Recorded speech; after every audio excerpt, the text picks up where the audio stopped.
Hello দর্শক, আসসালামু আলাইকুম। আশা করি সকলে ভালো আছেন। তো দর্শক দেখতে পাচ্ছেন আমরা আমাদের চাষের জমিতে কীভাবে এই ধানগুলো চাষ করে থাকি। তো দর্শক চাইলে এইভাবে আপনাদের চাষের জমিতে ধানগুলো চাষ করতে পারেন। তো দর্শক এই ধানগুলো চাষ করে কিন্তু আমরা প্রচুর পরিমাণে লাভবান হয়েছি। তো দর্শক আপনারা চাইলে এইভাবে আপনাদের চাষের জমিতে এই ধানগুলো চাষ করে কিন্তু প্রচুর টাকা লাভবান করতে পারবেন।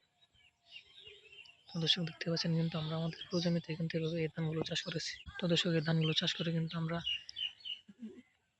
এই ধানগুলো যখন পেকে যাবে তখন কিন্তু সেগুলো কিন্তু আমরা সংগ্রহ করে নিয়ে বাড়িতে নিয়ে কিন্তু মাছ ঝাড়াই করার পর সেই ধানগুলো সংগ্রহ করে কিন্তু সেই ধানগুলো কিন্তু আমরা বাজারে নিয়ে বিক্রি করে থাকি এবং পাশাপাশি আমরা কিন্তু নিজেরা ওই ধান থেকে চাউল তৈরি করে খেয়ে থাকি। তো দর্শক আপনারা চাইলে এইভাবে আপনাদের চাষের জমিতে এই ধানগুলো চাষ করে কিন্তু প্রচুর টাকা লাভবান করতে পারবেন। তো দর্শক এই ধানগুলো যদি আপনারা চাষ করতে চান তাহলে আপনাদের এই ধান গাছের চারাগুলো বাজার থেকে কিনে আনতে হবে। তারপর সেই চারাগুলো আপনারা আপনাদের জমিতে পানি সেচ দিয়ে হাল চাষ করে নেবেন। হাল চাষ করে নেওয়ার পর সেই জমিতে কিছু রাসায়নিক সার ব্যবহার করার পর তারপরে এই ধান গাছের চারাগুলো আপনাদের জমিতে রোপণ করে দিলে এরকম ধানগুলো আস্তে আস্তে বড় হয়ে যাবে।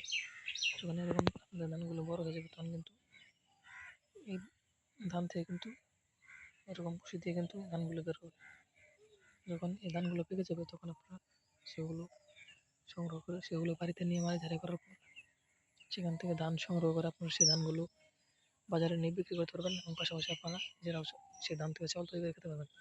অবশ্যই আমাদের ভিডিওটি যদি আপনার একটু ভালো লেগে থাকে তাহলে অবশ্যই চ্যানেলটি সাবস্ক্রাইব করে দেবেন এবং ভিডিওতে একটি লাইক করে দেবেন। ধন্যবাদ, সকলে ভালো থাকবেন। আসসালামু আলাইকুম।